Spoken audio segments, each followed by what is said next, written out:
Le message du jour vous est présenté par notre frère Marc. Salut chers bien-aimés de notre Père Céleste. Nous allons aujourd'hui examiner le point numéro 4 pour avoir une prière dominante. Point numéro 4. Certains mettent l'accent sur la prière mentale à l'exclusion de la prière à haute voix.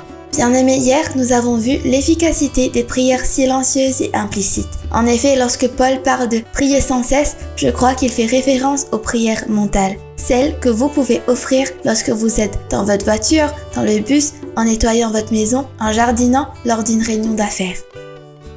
Il est rare que les prières mentales suffisent à elles seules dans nos vies. Si la prière mentale est le seul type de prière que nous offrons au Seigneur, nous n'aurons jamais le pouvoir prédominant sur le péché. Et nous ne jouirons pas de la profondeur de l'intimité que nous pourrions avoir avec Jésus. Le Christ nous instruit, toi, quand tu pries, entre dans ta chambre et prie ton Père qui est dans le secret. Matthieu 6, verset 6.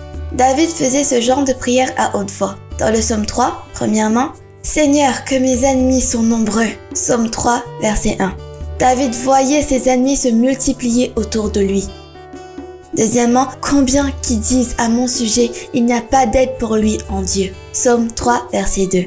Les gens ont abandonné David, disant qu'il n'y a aucune aide pour lui. Troisièmement, de ma voix je crie à l'Éternel et il m'a exaucé de sa sainte colline. Psaume 3, verset 4. Finalement, David a crié au Seigneur pour lui demander de l'aide. Quel a été le résultat de son cri? Je me suis couché et j'ai dormi. Je me suis réveillé car le Seigneur m'a soutenu. Psaume 3, verset 5.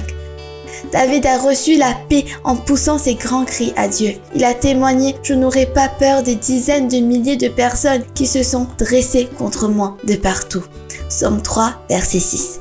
Bien-aimés, nous avons un cinquième point. La prière dominante est impossible sans l'aide du Saint-Esprit, que nous examinerons lundi prochain. Mais pour ce dimanche, n'oubliez pas la louange, l'adoration et la dîme à l'église. Profitez-en avec vos proches et essayez de trouver un peu de repos.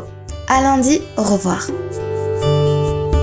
Si toi aussi tu crois que la parole de Dieu est une bénédiction, partage-la et sois une source de bénédiction pour les autres toi aussi.